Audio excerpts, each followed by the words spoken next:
Well, I didn't grow up around libraries because in Afghanistan they didn't exist when I was there.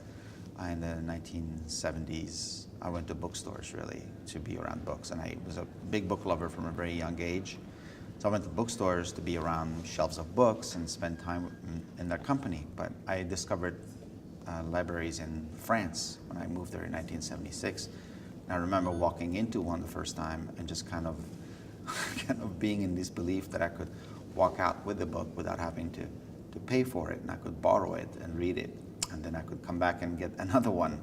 I'm a parent, so I take my children to the library, and we'll lounge around, we'll read, we'll get on the computer, we'll browse.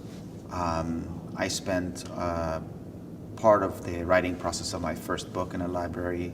I was in Sunnyvale, Northern California, and I went there to just get a booth and sit down and work on the Kite Runner. So part of that book was written in a public library.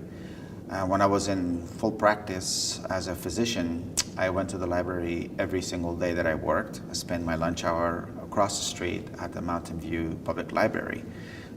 It beat the conference room in the medical clinic. So I ate lunch and then I walked across the street, went to the library, went upstairs, read books, newspapers, and just kind of sat in that lovely space. So it's an integral part of my life, and I want it to become a part of my children's lives. I do want them to see the library as a shared communal space where they can go and be safe and enjoy books.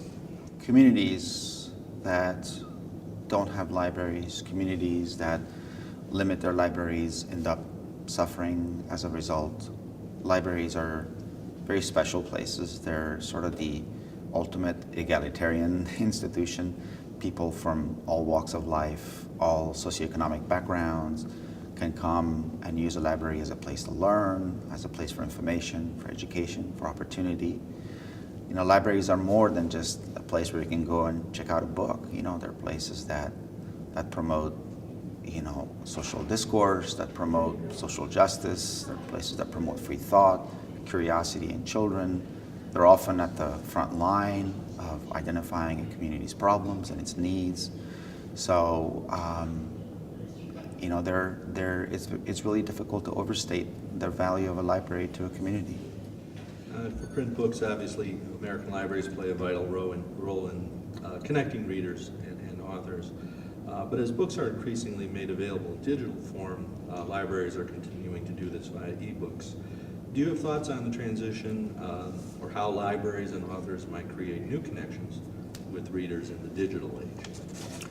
Well, I think that's something that we're going to see happen in the future. I think right now publishers are experiencing an upheaval in their usual business practices, and everybody is trying to understand really the full impact of the electronic revolution on the publishing industry, including publishers, authors, and to some extent libraries as well. I think the dialogue between publishers and libraries on the availability of ebooks will continue. My guess is that at some point ebooks will become available to libraries and electronic content will be available to library patrons. I think ultimately that's for the best of both publishers, readers, and also in line with the core mission of libraries.